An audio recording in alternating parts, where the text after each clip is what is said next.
We have all the plugs of the evo-all unplugged. We're going to go ahead and we're going to follow the programming instructions on page 7 in the Fortin guide. We're going to have the key to the vehicle available, and we're going to have to follow the instructions to the letter.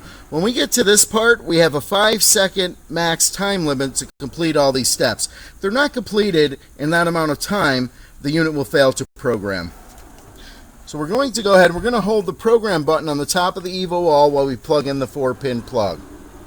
We're going to release on yellow. Okay, if we make a mistake and say we release on any other color but yellow, say we release on red, if we push this button again, we're going to clear out Evo options that I've programmed into this vehicle for 3-press remote start activation. So we don't want to do a reset. Right now, if we were to push this button and hold it, it would reset the module and you would lose those settings. So if you come up on the wrong light, you need to just unplug the 4-pin, start over, hold the programming button while plugging in the 4-pin, release on yellow.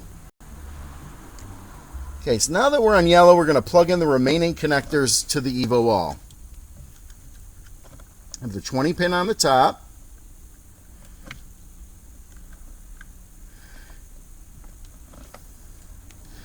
White plug on the back, and also a red plug.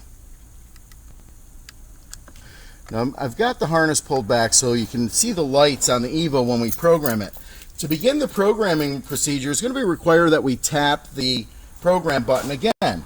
Once we tap that button, we're waiting for the yellow LED to flash and the yellow and red to come on. From that point, we're going to place the key in the ignition, and we're going to turn the ignition on.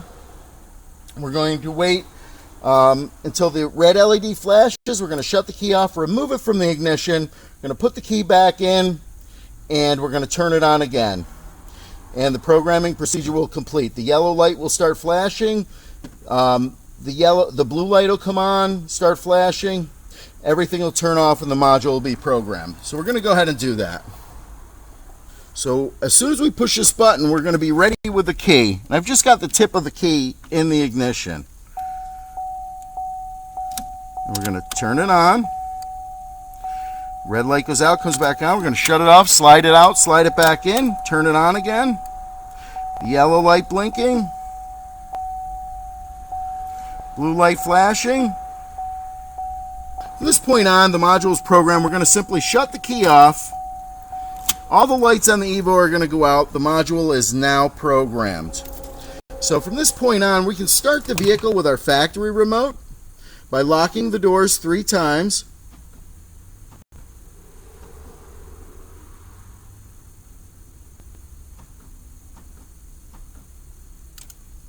There we go. There's 3 repetitive times. The vehicle is going to start and run. We can also control the vehicle using our 5-button crimestopper remotes as well.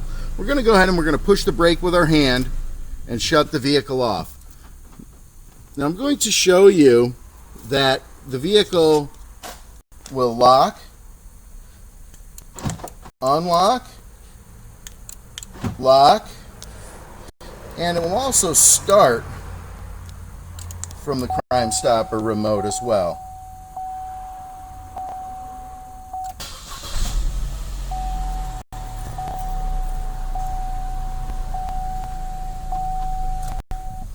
Now I've enabled option 17 and programmed in data monitoring on the flash programming of the Evo to allow 3-button starting on the 3-button lock starting on the OEM remote.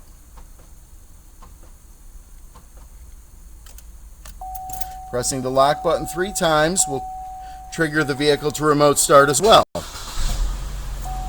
The only thing, when you're using the factory remote, once the vehicle's running, the keyless entry on the factory remote will not work. You would have to put the key in the door lock and turn it to enter the vehicle when the vehicle is remote started.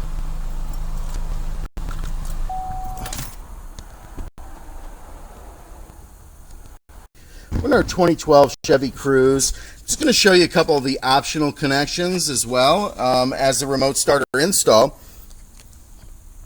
we've done the parking lights. We've accessed the switch harness right through the fuse box opening. We've connected our parking light output to the correct parking light wire. If you look at the Fortin instructions, it'll tell you the colors for each model. This particular color, I'm going to unplug it here. Take a look at it. Bear with me.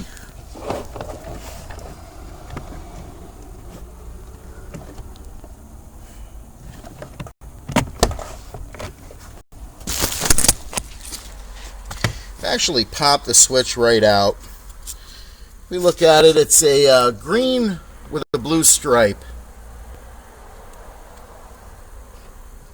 Okay, so go ahead and put that back in.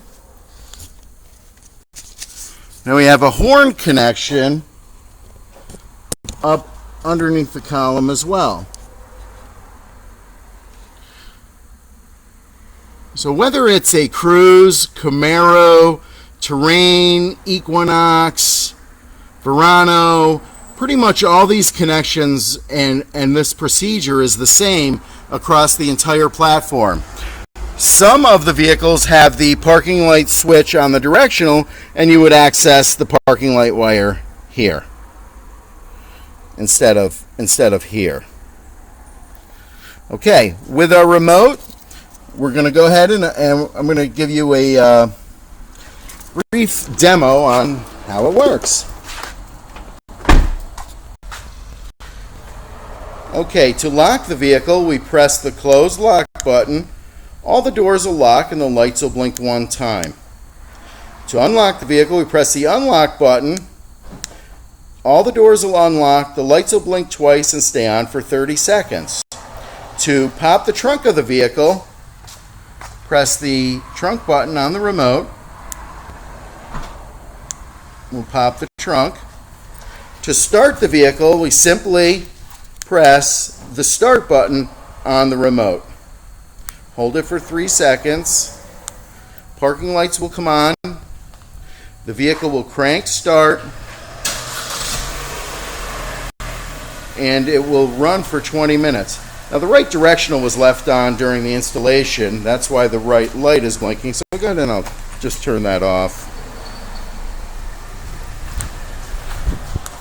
Let me show you. Just lock it.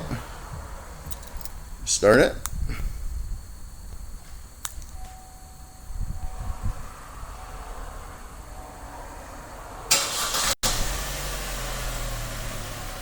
Shut it off. Okay, this also has a capability of doing a start from the OEM remote. Grab the OEM remote and I'll show you that. I'm going to lock the doors. Okay, now we have the delay headlamps on, so we'll just wait a second for those to go out here.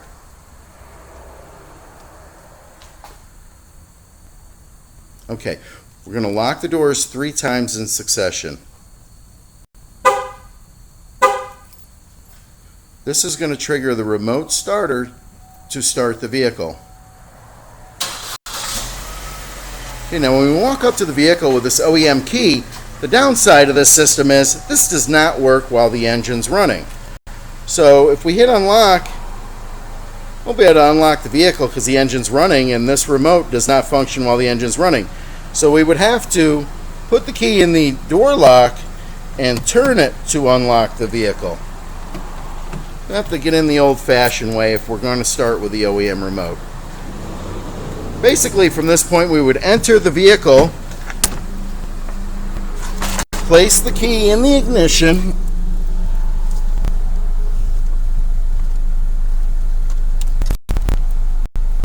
turn it to the on position, and step on the brake and drive away.